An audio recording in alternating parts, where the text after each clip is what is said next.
झटपट वांगी बटाट्याची भाजी करण्यासाठी आज आपण इथे 4 वांगे व 2 बटाटे घेतले आहे व इथे मी 10-12 लसणाच्या पाकळ्या घेतल्या आहे। आता आपण ह्या लसणाच्या पाकळ्या फुलपाताच्या सहाय्याने ठेचून घेऊया। इथे बाजूला मी कुकर तापत ठेवला आहे, त्यामध्ये आता आपण फोडणी करून घेऊया।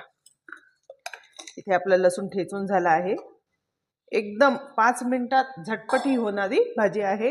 कुकर तापत ठेवलं, यामध्ये टाकून घेऊया 2 चमचे तेल, अर्धा चमचा मोहरी, तडतडली की टाकू लसूण।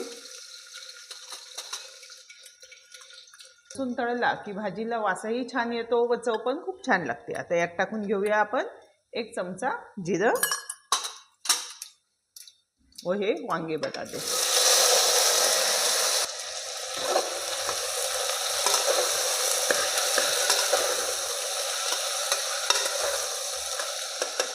एक चमचा हळद, 1.5 चमचा लाल तिखट। तुम्ही तिखट तुमच्या आवडीनुसार तुम्हाला कमी जास्त जसं आवडेल त्या पद्धतीने टाकून घेऊ शकता।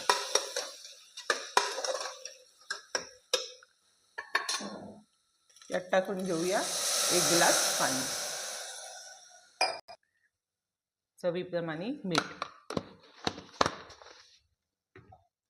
इथे मी 1 कढीपत्त्याचं पान टाकते, तुमच्याकडे असलं तर टाका, नसलं तर ऑप्शनल आहे, पण कढीपत्त्याने भाजीला खूप छान टेस्ट येते।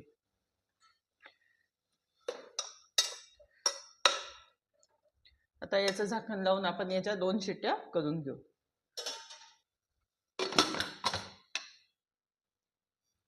आता आपण कुकर खोलून बघूया।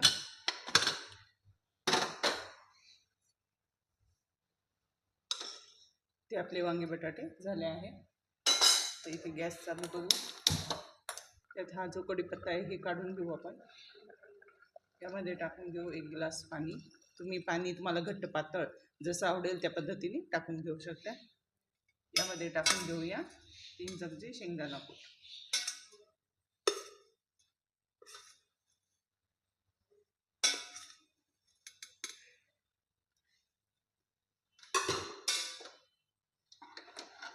गॅस कमी करून याला उकळी येऊन देऊ। आपले वांगे बटाटे तयार होतील।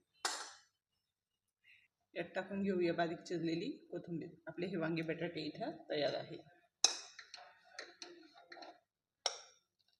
तिखट व घट्ट पातळचे प्रमाण तुम्ही तुमच्या आवडीनुसार टाकून घेऊ शकता।